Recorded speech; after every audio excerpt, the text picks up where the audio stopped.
দর্শক সবাইকে আমন্ত্রণ জানাচ্ছি দুবাই আন্তর্জাতিক ক্রিকেট স্টেডিয়াম থেকে বাংলাদেশ ভারত ম্যাচের সবশেষ তথ্য সবার আগে পৌঁছে দেওয়ার জন্য। এই মুহূর্তে যে খবরটা আমরা পেয়েছি, লিটন কুমার দাস নেই। লিটন কুমার দাসকে বিশ্রাম দিয়েছে টিম ম্যানেজমেন্ট এবং লিটন কুমার দাসকে পাচ্ছে না টিম ম্যানেজমেন্ট। তার বদলে জাকির আলী অনেক আজকে টস করবেন, অধিনায়কত্ব করবেন। টস হয়ে গেছে এবং 4টা পরিবর্তন নিয়ে বাংলাদেশ দল মাঠে নামতে যাচ্ছে। টসে জিতেছেন জাকির আলী, তার জন্য শুরুটা বেশ ভালোই হয়েছে। তবে 4টা পরিবর্তন নিয়ে বাংলাদেশ দল নেমেছেন। লিটন কুমার দাস নেই, শরীফুল ইসলামকে ড্রপ করা হয়েছে, তাসকিন আহমেদ নেই এবং শেখ মেহেদীকেও দলের বাইরে রাখা হয়েছে। তাদের বদলে দলে এসেছেন তানজিম সাকিব, রিশাদ হোসেন, এছাড়াও একটা পেসার কমিয়ে নুরুল হাসান সোহানকে দিয়ে উইকেট কিপিং করাবে বাংলাদেশ টিম। এবং জাকির আলীর জন্য আসলে টসটা খুব গুরুত্বপূর্ণ ছিল এবং সেই টসের কাজটা কিন্তু সে পক্ষে এনেছে। তবে লিটন কুমার দাসকে বাংলাদেশ দল মিস করবে। লিটন কুমার দাসের ইনজুরিটা আসলে বাংলাদেশ দলকে, আমি যদি আপনাকে স্কোয়াডটা বলি, তানজিদ তামিম এবং পারভেজ হোসেন ইমনকে আবারও ফেরানো হয়েছে। সাইফ হাসান 3 নম্বরে খেলতে পারে কিংবা 4 নম্বরে তাওহিদ হৃদয়, অর্থাৎ ব্যাটিং একটা বাড়ানো হয়েছে যেহেতু ভারতীয় বোলিং লাইনআপের কথা চিন্তা করা হয়েছে। তানজিদ তামিম আর পারভেজ ইমনকে দিয়ে আবারও ওপেনিং করতে যাচ্ছে বাংলাদেশ দল। এছাড়াও বোলিং ইউনিটের কথা যদি বলি, সাইফুদ্দিনকে দলে নেওয়া হয়েছে, এটা একটা ভালো সিদ্ধান্ত বলা যেতে পারে। সাইফুদ্দিনকে প্রথমবারের মতো এবারে এশিয়া কাপে সুযোগ দেওয়া হয়েছে এবং তানজিম সাকিব ছাড়াও মুস্তাফিজুর রহমান, নাসুম আহমেদকে দেখা যাচ্ছে এবং রিশাদ হোসেন। এটাই হচ্ছে বাংলাদেশের বোলিং ইউনিট, অর্থাৎ বল করবে তানজিম সাকিব, মুস্তাফিজুর রহমান, সাইফুদ্দিন, এছাড়াও রিশাদ হোসেন এবং নাসুম আহমেদকে বোলিংয়ে দেখা যাবে।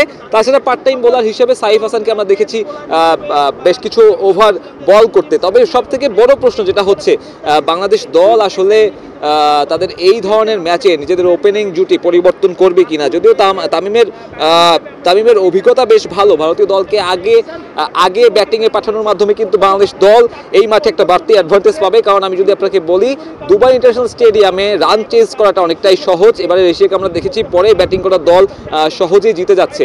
তবে তার আগে পূর্ব শর্ত হচ্ছে আপনাকে প্রতিপক্ষ দলকে কম রানে আটকাতে হবে এবং তা যদি আপনি করে দেখাতে পারেন তাহলে কিন্তু আপনার জন্য কাজটা সহজ হবে। বাংলাদেশ বড় একটা পরিবর্তন এনেছে, এ ধরনের পরিবর্তন আসলে প্রত্যাশিত ছিল না।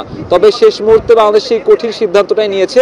শেখ মেহেদীকে ড্রপ করাটা কিছুটা আশ্চর্যজনক। এই মাঠে এসে সবশেষ ম্যাচেও বেশ ভালো বোলিং করেছিল। তবে বাংলাদেশ দল হয়তো কম্বিনেশন মেলানোর জন্য, অর্থাৎ রিশাদ হোসেনকে তাদের প্রয়োজন এখন। এ ধরনের ম্যাচে একটা লেগ স্পিনার কিন্তু আপনার জন্য বাড়তি একটা পার্থক্য করে দিতে পারে। এবং সব মিলিয়ে যদি আমি বলি, বাংলাদেশ দলের এই সাহসী সিদ্ধান্ত আসলে পক্ষে আসবে কিনা সেটা কিন্তু এখন দেখার বিষয়। এবং দর্শকরা কিন্তু এখনো মাঠে প্রবেশ করছে। 4 পরিবর্তনের বাংলাদেশ দল,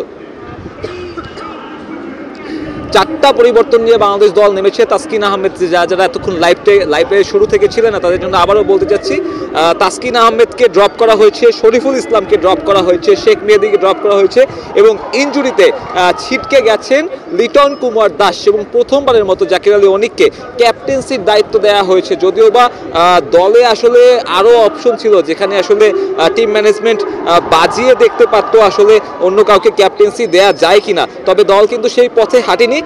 দল কিন্তু জাকির আলীর উপরেই ভরসা রেখেছে। জাকির আলীর ডোমেস্টিকে কিংবা আন্তর্জাতিক ক্রিকেটে কোনো জায়গাতেই আসলে ক্যাপ্টেন্সি করার কোনো ধরনের অভিজ্ঞতা নেই এবং এটা আসলে বাংলাদেশ দলের জন্য একটা ব্যাক ফুটে ঠেলে দিতে পারে। কারণ আপনার দলে যখন নুরুল হাসান সোহানের মতন প্লেয়ার থাকে তখন কিন্তু আপনি কিপিংয়ের মতন গুরুত্বপূর্ণ বিষয়টা আসলে তার উপরে ছেড়ে দিতে পারেন। তবে নুরুল হাসান সোহানকে আজকের ম্যাচেও আসলে দেখা যায়নি। বাংলাদেশ দল নুরুল হাসান সোহানের উপরে আত্মবিশ্বাস রাখতে পারছে না। এটা একটা খুবই দুর্ভাগ্যজনক একটা বিষয় হতে পারে। কারণ নুরুল হাসান সোহান রংপুরের হয়ে যে ধরনের ক্যাপ্টেন্সি করেছে, এ ধরনের ম্যাচে আসলে তার কিপিংটা খুব বেশি গুরুত্বপূর্ণ ছিল এবং যখন আপনি 4 পরিবর্তন আনার পরেও নুরুল হাসান সোহানকে আসলে ব্যবহার করছেন না, সেখানে কিন্তু আসলে সেটা আসলে বড় প্রশ্নের জন্ম দিতে পারে যদি বাংলাদেশ দল এই ম্যাচটা হারে।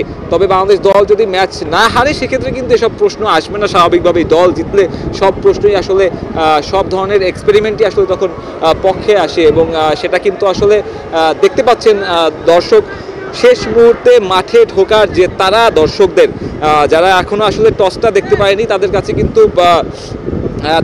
কিন্তু আসলে এই ম্যাচের আসলে গুরুত্বটা অনেক বেশি, কারণ 4 পরিবর্তন নিয়ে দল যখন নামে তখন দর্শকরাও কিন্তু কিছুটা আসলে অবাক হয়ে যায়। সেই অবাক করার কাজটাই বাংলাদেশ দল করেছে। এখানে দলের যে লম্বা সিরিয়াল আপনি দেখতে পাবেন আমার পেছনে, সামনে চারদিকেই বাংলাদেশ এবং ভারতীয় সমর্থকদের ঢল, সেই ঢল ক্রমশই বাড়ছে এবং এই মুহূর্তে আসলে স্টেডিয়ামের ভেতরে সেই ভাইবটা কিন্তু বেশ টের পাওয়া যাচ্ছে। কারণ বাংলাদেশ দলের ম্যাচ হলেই দুবাই হোক বা পৃথিবীর যে কোনো জায়গায় হোক, সেই ভিড়টা কিন্তু আমরা টের পাই, উত্তাপটা টের পাই, মাঠে দর্শকদের জনস্রোতটা টের পাওয়া যায়। কারণ বাংলাদেশ যেভাবে ক্রিকেট পাগল একটা নেশন, সেই নেশন আসলে ক্রিকেটটা যে তাদের কাছে সব কিছু আবেগের জায়গা সেটা কিন্তু বোঝা যায়। এবং বাংলাদেশ দল 4টা পরিবর্তন নিয়ে নেমেছে। লিটন কুমার দাসকে বাংলাদেশ পাচ্ছে না এবং তাসকিন আহমেদের মতন ক্রিকেটারকেও আসলে আজকে ড্রপ করা হয়েছে। রিশাদ হোসেনকে ফিরিয়ে আনা হয়েছে। রিশাদ হোসেনের লেগ স্পিনটা কাজে লাগতে পারে, যদিও বা আসলে সবশেষ ভারত পাকিস্তান ম্যাচে পাকিস্তানের যে লেগ স্পিনার ছিলেন আবরার আহমেদ, সেই আবরার আহমেদ যে ধরনের রান খরচ করেছে তাতে আসলে রিশাদ হোসেনকে আজকে বড় দায়িত্বই পালন করতে হবে। বড় দায়িত্ব পালন করাটাই স্বাভাবিক, কারণ রিশাদ হোসেনের সাম্প্রতিক ফর্ম অতটা সন্তোষজনক নয় এবং রিশাদ হোসেন যদি আজকে ভারতীয় ব্যাটারদের সামলাতে না পারে তাহলে কিন্তু আসলে তার উপর দিয়ে যেটা রীতিমতো ঝড় যাবে সেটা বলা বাহুল্য। কারণ দুবাইয়ের মাঠ অপেক্ষাকৃত কিছুটা ছোট এবং এই মাঠে আসলে 6 মারাটা সহজ সিঙ্গেলস, ডাবলস কিংবা 4 মারার থেকে, কারণ আউটফিল্ডের যে ভয়ঙ্কর অবস্থা সেখানে আসলে সহজে 4 হয় না। এবং সেই বাংলাদেশ দল আসলে চাইবে যে তারা আসলে এই ভারতীয় ব্যাটিং লাইন আপকে যত কম রানে আটকে রাখতে পারে ততটাই তাদের জন্য ভালো, যেহেতু রান চেজিংয়ে শ্রীলঙ্কার বিপক্ষে ভালো একটা অভিজ্ঞতা রয়েছে। সেক্ষেত্রে ভারতীয় দলকে যদি আপনি অল্প রানে আটকে রাখতে পারেন সেটাই আপনার জন্য একমাত্র সমাধান। অরেলস এই ভারতীয় দলকে আসলে আটকে রাখার সুযোগ খুবই কম এবং যখন আপনি এ ধরনের ম্যাচে বড় ধরনের এক্সপেরিয়েন্স করতে যাচ্ছেন তখন আসলে সেটা আপনার জন্য বুমেরাংও হতে পারে এবং দর্শকদের শেষ মুহূর্তের ছোটাছুটি তাড়াহুড়ো আপনি দেখতে পাচ্ছেন এখানে সবাই আসলে অপেক্ষা করছে বাংলাদেশ দলের পারফরমেন্সের জন্য এবং তারা আসলে চাচ্ছে যে বাংলাদেশ দল এখান থেকে এই পরিবর্তনের পরেও আসলে ভালো ক্রিকেটটা উপহার দিক। তবে এই ধরনের ম্যাচে আপনি যখন লিটন কুমার দাসকে আপনি যখন পাবেন না সেটা কিন্তু আপনার জন্য একটা বড় ধাক্কা এবং সেই ধাক্কা নিয়েই বাংলাদেশ দল খেলতে নামছে। যেমনটা আসলে এই টসের আগে বলছিলাম, পাকিস্তান ম্যাচ থাকার কারণেই অধিনায়ককে নিয়ে বড় বেশি ঝুঁকি নেয়নি, কারণ আপনি যদি আজকের ম্যাচে জিততে না পারেন আপনার জন্য পাকিস্তান ম্যাচ হয়ে যাবে অলিখিত সেমিফাইনাল এবং সেই সেমিফাইনাল আপনাকে জিততেই হবে।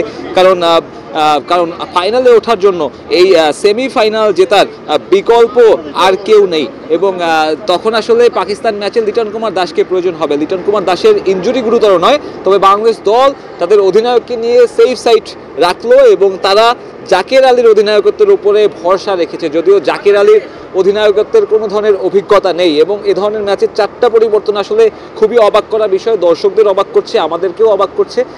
আমরা যতটুকু আন্দাজ করেছিলাম যে তাসকিন আহমেদকে হয়তো তার ফর্মের বিবেচনায় রাখা হবে, তবে তাসকিন আহমেদকে দ্বিতীয়বারের মতো ড্রপ করা হলো, তাসকিন আহমেদকে আবারও সরিয়ে দেওয়া হলো এবং এটা আসলে টিম ম্যানেজমেন্ট তাদের টিম কম্বিনেশন মেলানোর জন্য এই ধরনের কঠিন সিদ্ধান্ত নিয়েছেন, কারণ সবশেষ ম্যাচেও তাসকিন আহমেদ ভালো বোলিং করেছেন।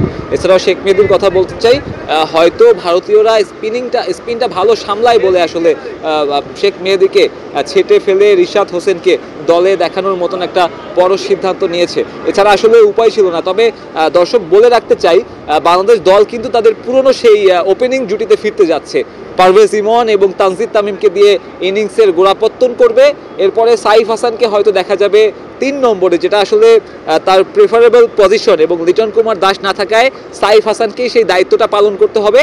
তবে সব থেকে গুরুত্বপূর্ণ বিষয়টা হচ্ছে পাওয়ার প্লেতে আপনি ইন্ডিয়ান বোলিং লাইন আপকে কীভাবে সামলাবেন, কারণ ইন্ডিয়ার যে বোলিং অ্যাটাক সেই বোলিং অ্যাটাকে জাসপ্রীত বুমরা ফর্মে না থাকলেও Jasprit Bumrah could be a big threat for Bangladesh team এবং সেই জাসপ্রীত বুমরাকে আসলে সামলানোর দায়িত্বটা থাকবে তানজিদ তামিম, পারভেজ ইমন কিংবা সাইফ হাসানের উপরে। সাইফ হাসান সবশেষ ম্যাচে নুয়ান থুসারাকে বেশ ভালোভাবে সামলেছিল, সাইফ হাসানের কাছ থেকে দল আজকেও একই ধরনের প্রত্যাশা করবে এবং তারা চাইবে যে সাইফ হাসান যেন তার ফর্মটা ধরে রাখতে পারে এবং সেই ফর্মটা ধরে রাখতে পারলে বাংলাদেশ দলের জন্য তো ভালোই।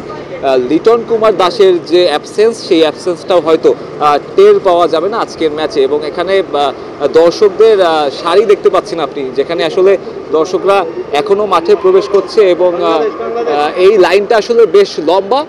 যদিও বা ম্যাচ শুরুর একদম শেষ মুহূর্তে আমরা রয়েছি, যে দর্শকরা এখনো প্রবেশ করতে পারেনি তাদের আগে অনেক বেশি সংখ্যক দর্শক আসলে মাঠে প্রবেশ করে ফেলেছে এবং সেখান থেকে আসলে এখন ম্যাচের শেষ মুহূর্তে বাংলাদেশ দল শেষ মুহূর্তে এসে বাংলাদেশ দলের জন্য আসলে সেই পরিবর্তনগুলো পক্ষে আসবে কিনা সেটার উত্তর পাবার জন্য ম্যাচের একদম শেষ মুহূর্ত পর্যন্ত অপেক্ষা করতে হবে। কারণ বৈশ্বিক মঞ্চে ভারতকে বাংলাদেশ কখনোই হারাতে পারেনি এবং আজকে বাংলাদেশের সামনে সেই রেকর্ড ভাঙার সুযোগ। নিজেদের নিয়মিত অধিনায়ককে ছাড়া সেই রেকর্ডটা ভাঙতে হবে।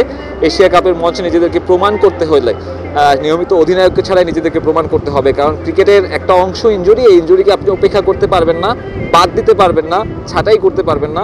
ইনজুরিকে মেনে নিয়েই আপনাকে খেলতে হবে বাংলাদেশ দলের জন্য। আজকে এমনই একটা পরীক্ষা যে লিটন কুমার দাসের অধীনে বাংলাদেশ দল দারুণ একটা ক্রিকেট খেলছিল সাম্প্রতিক সময়ে, সেই লিটন কুমার দাসকে সাম্প্রতিক সময়ের সব থেকে বড় পরীক্ষার আগে পাচ্ছে না টিম ম্যানেজমেন্ট। তবে সেই বাস্তবতা মেনে নিয়ে বাংলাদেশ দল চাইবে আজকে ভালো কিছু করতে। 4টা পরিবর্তন নিয়ে নেমেছে, নিশ্চয়ই টিম ম্যানেজমেন্টের কাছে এর উপযুক্ত কারণ রয়েছে। সেই 4টা পরিবর্তন দলের পক্ষে আসে কিনা সেটা জানার জন্য আমাদের ম্যাচের শেষ পর্যন্ত অপেক্ষা করতে হবে।